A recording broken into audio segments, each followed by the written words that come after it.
Hello प्यारे बच्चों, मैं प्रवीण चौधरी विद्याकुल एकेडमी में आपका स्वागत करता हूं। उम्मीद है कि आप सभी अच्छे होंगे, स्वस्थ होंगे और अपने एग्जाम की तैयारी कर रहे हो। पेपर में आता है, बहुत ही ज्यादा इंपॉर्टेंट है बेटा। देखो हमें क्या पूछा गया, आव्यूह विधि से निम्नलिखित रैखिक निकाय का हल करना है। निकाय को हल करना है, 8 अंक का प्रश्न है। सर देखो, इसके लिए हमें 3-4 स्टेप पता होने चाहिए और सारे स्टेप से मिलके ही इस क्वेश्चन हो पाता है। 8 अंक ऐसे ही नहीं मिल जाते। तो देखो सबसे पहले तो बेटा हमें मॉड निकालना आना चाहिए। तो सबसे पहले हमें मॉड ए की वैल्यू निकालनी है। उसके बाद निकालना होता है हमें उपसारणिक। उपसारणिक के बाद निकालना होता है बेटा हमें सखंड। सखंड के बाद निकालना होता है सखंडज। सखंडज इसको बोलते हैं हम ए डी जे और ए डी जे। उसके बाद निकलता है बेटा ए इनवर्स। इसका फॉर्मूला होता है ए मॉड और इंटू ए डी जे ए। और जब उसके बाद हमें निकालना होता है x बराबर ए इनवर्स बी। और जब यहां से हम x बराबर एक्स वाई जेड, और जब हम इनकी कंपैरिजन करते तब जाके मिलता है हमें ये x और y और z का मान निकाय का समीकरण का। देखिए तो सबसे पहले तो हमें मॉड ए निकालना, फिर उसके बाद उपसारणिक निकालना है, फिर उसके बाद सहखंड निकालना है, फिर सहखंडज निकालना है, फिर ए इनवर्स निकालना है, तब x बराबर ए इनवर्स बी निकालना है, तब जाके x y z के यहां से मान निकलेंगे। तो देखिए बेटा, सबसे पहले हम इस क्वेश्चन के अकॉर्डिंग बना लेते हैं। इसको कैसे हम स्टार्ट करेंगे, करना क्या है, एक यहां से हमें a की वैल्यू चाहिए, a बराबर, उसके बाद b की वैल्यू चाहिए और x की वैल्यू चाहिए। तो देखो यहां से हम क्या करेंगे, मोड लगा लेते हैं। पहले समीकरण से हम एक्स वाई जेड की वैल्यू निकाल के रखेंगे। तो देखो ये कितना है 2, फिर ये -3 और ये कितना हो जाएगा 5। उसके बाद देखो ये कितना है 3, ये बेटा 2 और ये हो जाएगा आपका -4। आगे वाले इक्वेशन में 1 1 -2, यहाँ हो जाएगा 1। उसके बाद यहाँ पे भी 1 और यहाँ हो जाएगा बेटा ये तुम्हारा -2 जेड। इसके बाद हमें चाहिए b की वैल्यू। तो b बराबर ये कितना है 11 है। उसके बाद ये तुम्हारा -5 और इधर दे रखा है आपको -3। तो ये सारी वैल्यू आपको इस तरीके से मिल गई है, ए की मिल गई, बी की मिल गई। अब एक्स की देखो, तो इसको बोलते हैं हम कैपिटल एक्स। कैपिटल एक्स बराबर क्या मिलेगा हमें, एक्स वाई और ये जेड। और जब हम इन तीनों की वैल्यू निकालने के लिए हमें सबसे पहले हमें चाहिए सारणिक यानी ए मॉड की वैल्यू। तो ए मॉड निकालने के लिए हमें क्या करना पड़ेगा, देखो 2 को हमने बाहर रख लिया है। पहली रो का कोई काम नहीं है, बिल्कुल बंद कर देते हैं। इधर जितना बच रहा है इसको आप नोट करिए, यहाँ पे -2। फॉर्मूले का क्या होता है माइनस। देखो मैंने बताया था पहली रो के अकॉर्डिंग करोगे तो प्लस होता है, माइनस होता है, उसके बाद प्लस होता है, फिर यहाँ माइनस होता है, यहाँ प्लस होता है, यहाँ माइनस होता है, फिर यहाँ माइनस, यहाँ प्लस होता है, यहाँ माइनस होता है, यहाँ प्लस होता है। इस तरीके से चलता है। तो हम कौन सी रो के अकॉर्डिंग कर रहे हैं बेटा, रो फर्स्ट के अकॉर्डिंग कर रहे हैं। तो रो फर्स्ट के अकॉर्डिंग फॉर्मूले का सबसे पहले क्या लगेगा, प्लस। उसके बाद यहाँ पे लग जाएगा ये तुम्हारा माइनस। उसके बाद यहाँ -3 है तो आप भी -3 लिख दीजिए, मॉड लगाइए। दूसरी रो का काम बिल्कुल क्लोज है, दूसरी रो से हमें कोई मतलब नहीं है। तो इधर बच कितना रहा है 3 और इधर बचेगा ये तुम्हारा -4 और 1 और ये -2। अब इसके बाद आप तीसरी रो को देख लीजिए, तो फॉर्मूले का प्लस और ये 5 लिख देते हैं हम। उसके बाद मॉड लगाइए, तीसरी रो का कोई काम नहीं है, 3 बचेगा, इधर से बेटा ये 1 बचेगा और इधर बचेगा ये 2 और इधर बचेगा ये 1। अब जितनी भी चीजें तुम्हारी बच रही हैं, अब यहां से हमें इनका मल्टीप्लाई करना है। तो देखो यहाँ पे बच्चा ए मॉड ए बराबर, ये 2 लिख लेते हैं, ब्रैकेट्स लगाएंगे, 2 का मल्टीप्लाई 2 में करेंगे तो 2 दूनी 4 पर होगा किसके बेटा, माइनस के। इसका जब इसमें मल्टीप्लाई करोगे माइनस माइनस ये प्लस और ये कितना हो जाता है 4, माइनस माइनस ये प्लस के 3 होगा, 3 का गुणा 2 में करोगे 3 दूनी 6 पर होगा किसके, माइनस के। 4 1 4 माइनस के, माइनस फॉर्मूले का, तो कितने हो जाएंगे प्लस के। उसके बाद ये प्लस हो जाएगा, यहां से मोड बंद करिए, यानी 3 1 3 और 2 1 2। आप इसे आगे कंटिन्यू अगर करोगे तो देखो ये वाला तो स्टेप 4 से 4 गए तो 0, ये तो कैंसिल आउट हो गया आपका, यहाँ तो कुछ बचा ही नहीं। तो मोड ए बराबर, यहाँ 6 में से 4 गए तो कितने बचे 2, और वो भी 2 किसके बचेंगे बेटा, वो भी 2 बचेंगे माइनस के। उसके बाद इधर कितना बचेगा 5, 3 में से 2 गए तो बचा कितना 1। तो यहाँ पे हम कहाँ लिखेंगे 5 1 5। यहाँ से आगे हम जब इसे कंटिन्यू करेंगे तो देखो मोड ए बराबर 3 दूनी 6, 6 प्लस के 5 तो बराबर निकल के आ जाएगा -1। जो मोड ए की जो वैल्यू है वो निकली है -1। अब मोड ए की वैल्यू मिल गई। अब यहां से हमें दूसरे स्टेप पर जो निकालना होता है उपसारणिक निकालना होता है। तो उसके बाद अब हम क्या निकालेंगे, उपसारणिक निकालेंगे। उपसारणिक। अब उपसारणिक में हमें M11, M12, M13 ऐसे करके, अब सबसे पहले हम किसके अकॉर्डिंग कर रहे हैं बेटा, R1 के अनुसार कर रहे हैं, R1 के अनुसार। और जब आप R1 के अनुसार करोगे तो सबसे पहले आपको M11 की वैल्यू चाहिए, और वो हमें यहीं से मिलेगी, ये वाले स्टेप से। इस 2 से कोई मतलब नहीं, इस 3 से कोई मतलब नहीं, इस 5 से कोई मतलब नहीं, बीच बीच में जो बच रहा है उसको निकालते हैं। देखो 2 का गुणा 2 से किया कितना आ गया, -4। 4 का गुणा 1 से किया तो 4 एकन 4 पर आए किसके, प्लस के। प्लस और माइनस मिलके क्या हो गया, माइनस। तो हमें M11 की वैल्यू मिली है बेटा 0। उसके बाद यहां से निकालेंगे हम M12 की वैल्यू, और जब हम M12 की वैल्यू निकालेंगे वो निकलेगी यहां से, तो 4 में से यानी 6 में से 4 गए तो बचे कितने बेटा, -2। M13 की वैल्यू यहां से निकालोगे, 3 में से 2 गए तो बचा कितना, 1। अभी R1 के अकॉर्डिंग हमने किया तो M11 मिल गया, M12 मिल गया, M13 मिल गया। अब हम किसके अकॉर्डिंग करेंगे बेटा, R2 के अनुसार करेंगे, R2 के अनुसार।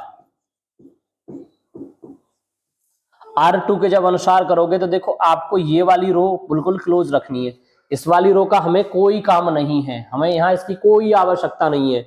हमें लिखना क्या है, पहली रो बिल्कुल क्लोज करोगे तो आपको इधर मिलेगा बेटा ये 3, यानी आप इधर से देखोगे तो ये -3 हो जाएगा, और इधर कितना हो जाएगा, ये 5, और इधर बनेगा आपका ये बेटा 1, और इधर ये बनेगा -2। यहाँ पे हम लिख देते हैं। उसके बाद फॉर्मूले का यहाँ पे आता है प्लस, और पहले में आता है ये माइनस, हमें इसकी भी कोई आवश्यकता नहीं है। उसके बाद 2 आता है इधर, 2 की हमें लिखने की जरूरत नहीं, तो दूसरी रो को क्लोज रखेंगे, दूसरा कॉलम और दूसरी रो। तो इधर जो बचेगा वो हमें दिख रहा है 2, और इधर जो दिख रहा है वो दिख रहा है हमें 1, और इधर कितना दिख रहा है ये 5, और इधर कितना दिख रहा है ये -2। अभी इसके बाद हम माइनस लिखेंगे फॉर्मूले का। तीसरी रो से हमें कोई मतलब नहीं है, तीसरी कॉलम, तीसरा कॉलम और दूसरी रो, तो इधर क्या बचेगा, इसको हम अगर देखते हैं तो इधर 2 है और इधर 1 है। तो अभी देखो, अभी हम इस पे पहुंचे हैं, तो अब हमें क्या लिखना है, ये -3, और इधर ये लिख लेना 1। अभी हम इनका मल्टीप्लाई करेंगे तो हमें क्या मिलेगा, M21 मिलेगा, M22 मिलेगा, M23 मिलेगा। तो हम क्या कर रहे हैं, 3 दूनी 6, 3 दूनी 6 पर होंगे किसके, प्लस के, और 5 एकन 5, ये -5। तो यहाँ पे जो हमें M12 यानी 21 की जो वैल्यू मिलेगी, मैं यही नोट करके लिख रहा हूं M21। तो M21 बराबर जो हमें मिला वो मिलेगा 1, यानी 3 दूनी 6 प्लस के हो गए, 5 एकन 5 माइनस के हो गए, 6 में से 5 गए तो 1 बचा। देखो 2 दूनी 4, 2 दूनी 4 -4, और 5 एकन 5, 5 और 4 कितने होते हैं, 9। तो M22 की जो वैल्यू निकलेगी वो निकलेगी बेटा कितनी, 9 पर होगी किसकी, माइनस की। उम्मीद है कि चीजें एकदम क्लियर हो रही होंगी। इसके बाद देखिए हमें अब इसके बाद किसकी वैल्यू चाहिए, थोड़ा सा यहां लिख लेते हैं, M23 की वैल्यू चाहिए हमें। तो देखो 2 एकन 2, तो ये हो गए 2, माइनस माइनस प्लस, 3 एकन 3, 3 और 2 कितना हो गया बेटा, ये 5। तो हमें जो वैल्यू मिली है M23 की वो कितनी मिली है, 5। अब इसके बाद हमें किसके अनुसार करना है, अब इसके बाद जो हमें करना है वो करना है बेटा R3 के अनुसार। यहां लिखेंगे R3 के अनुसार।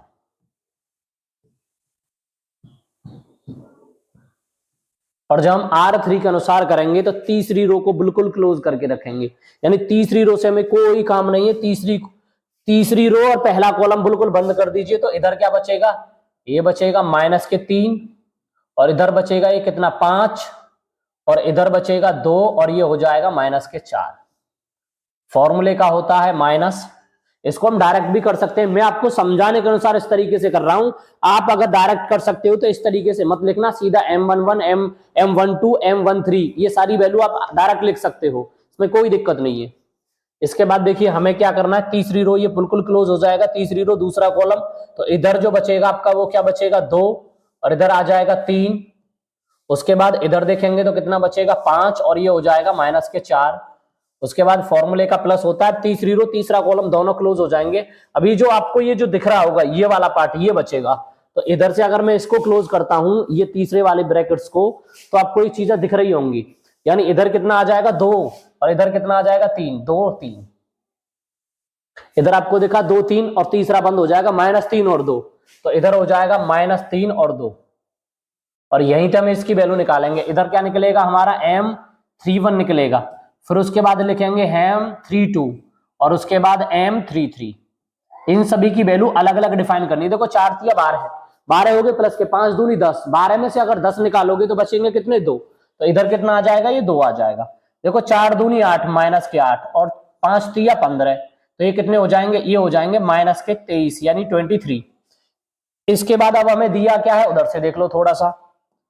तो 2 दूनी 4 और 3 तिया 9, माइनस माइनस प्लस के 9, और 9 और 4 होते हैं बेटा 13 है। तो M33 की जो वैल्यू मिली है वो आपको कितनी मिल गई है, 13। देखो 2 दूनी 4 और 3 तिया 9, माइनस माइनस प्लस और 9 4 13। अब इसके बाद हमें करना क्या है, उपसारण के निकल गया, सखंड निकालना है। सखंड निकालने के लिए फॉर्मूला आपको बताया था पिछली वाली वीडियो में, आपने देखा होगा। हम यहां पर निकालेंगे सहखंड।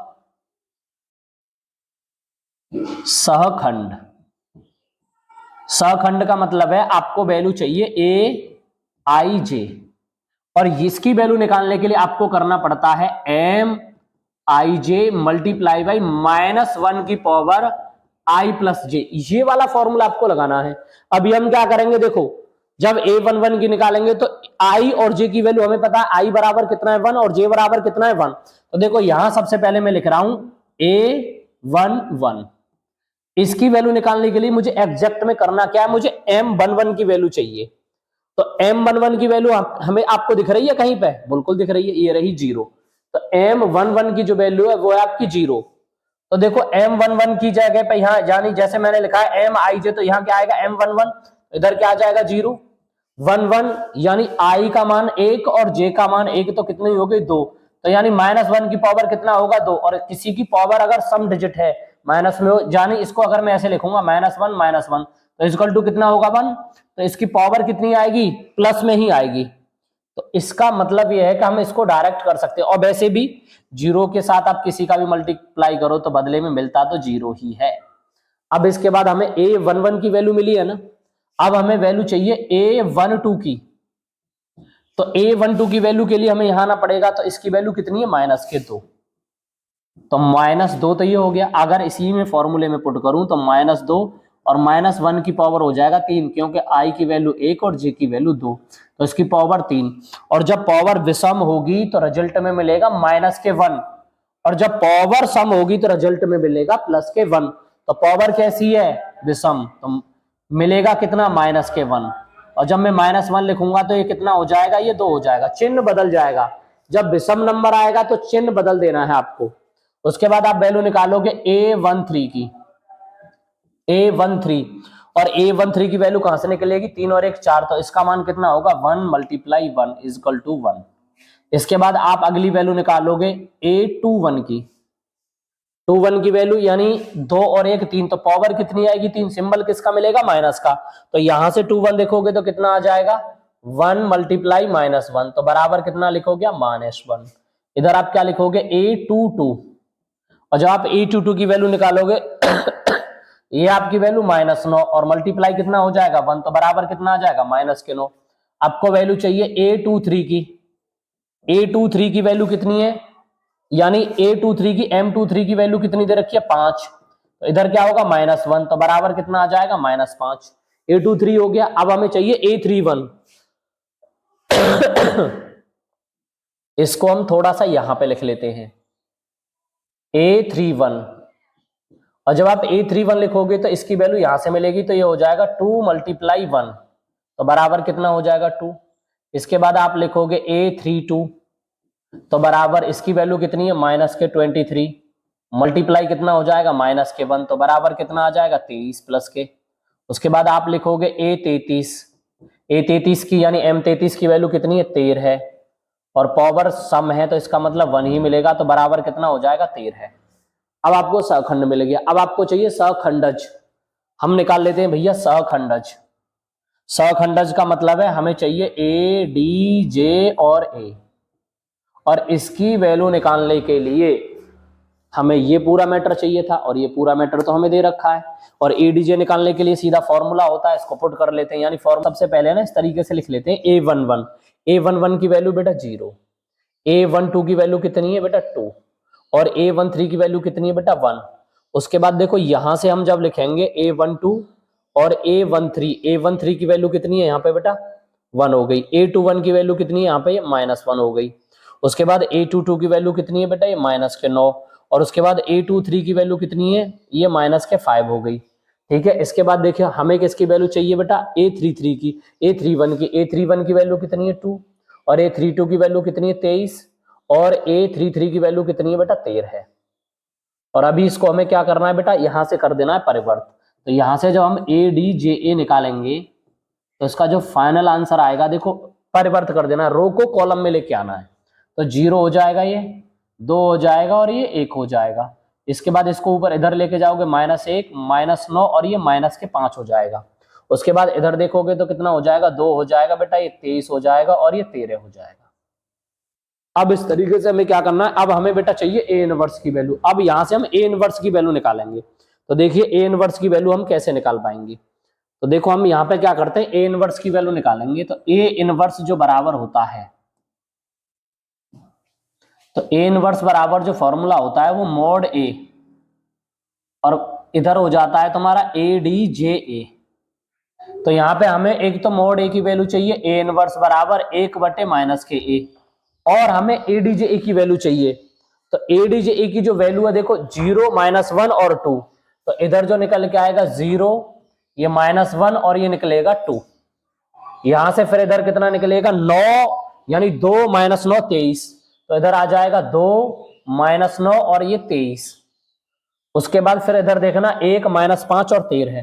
तो इधर निकलेगा 1 - 5 और 13 है, और -1 का इसमें फाइनली हम क्या कर देंगे बेटा, मल्टीप्लाई कर देंगे। तो ये निकल के आएगा A इनवर्स बराबर 0, 1 और -2, इधर -2, इधर 9 और इधर कितना आ जाएगा 23, इधर -1, इधर 5 और इधर हो जाएगा ये -13। कहने का मतलब बेटा, जो वैल्यू आपकी माइनस की थी वो तो हो जाएगी आपकी प्लस की, और जो वैल्यू थी आपकी प्लस की, अब वो वैल्यू आ जाएगी आपकी माइनस की। तो देखो यहां से A इनवर्स निकल गया है। अब हमें x की वैल्यू निकालनी है। तो बेटा देखो x बराबर हम करेंगे क्या, यहां लिखेंगे x बराबर A इनवर्स B। तो x की जगह पे यहां x, y और z आ जाएंगे स्मॉल, और A इनवर्स की वैल्यू हमें दे ही रखी है 0, 1 -2, -2 9 और -23, इधर -1 और इधर 5 और ये -13 है। अब हमें चाहिए B की वैल्यू, और B की वैल्यू कहां से निकलेगी, यहां से 11 -5 और -3। तो यहां लिखेंगे हम 11, ये -5 और ये -3, और बेटा इनका करेंगे हम मल्टीप्लाई। तो यहां देखो x, y और ये z, इनकी जो वैल्यू निकलेगी, 0 का गुणा जब 11 में करोगे तो 0, और 1 का गुणा जब 5 में करोगे तो कितना होगा, -5, और जब आप 2 का गुणा 6 में करोगे तो 3 दूनी 6, किसके हो जाएंगे बेटा, ये प्लस के। 2 का गुणा 11 में करोगे तो 11 दूनी 22, 9 का गुणा इसमें करोगे तो 9 पंजे 45, और माइनस माइनस प्लस 23 या 69। 1 का करोगे ये हो जाएगा बेटा -11, इसका करोगे तो माइनस के कितना हो जाएगा 25, 13 का करोगे 13 या 39, पर हो किसके जाएंगे, प्लस के। अभी यहां से हम क्या करते हैं, एक्स वाई जेड की वैल्यू निकालनी है, एक्स वाई और जेड। देखो 6 में से 5 गए तो बचा कितना बेटा, 1। ये कितने हो रहे हैं आपके, यहां से जोड़ना, ये हो रहे हैं आपके 67। 69 में से 67 घटा दो तो बचे कितने बेटा, 2। तो अब यहाँ पे कितना लिख दोगे, 2। ऐसे यहाँ पे कितना हो रहा है तुम्हारा, ये 36 हो रहा है, और उधर कितना 39, तो बचा कितना 3। तो अभी हमें फाइनली करना क्या है, इसकी कंपैरिजन कर देनी है, यानी इधर निकलेगा 1, इधर निकलेगा 2, और इधर से आएगा ये 3। और जब हम इनकी तुलना करेंगे तो x बराबर मिलेगा 1, y बराबर मिलेगा 2, और z बराबर मिलेगा बेटा 3। अगर वीडियो अच्छा लग रहा है तो लाइक करिएगा, शेयर करिएगा, सब्सक्राइब करिएगा। धन्यवाद।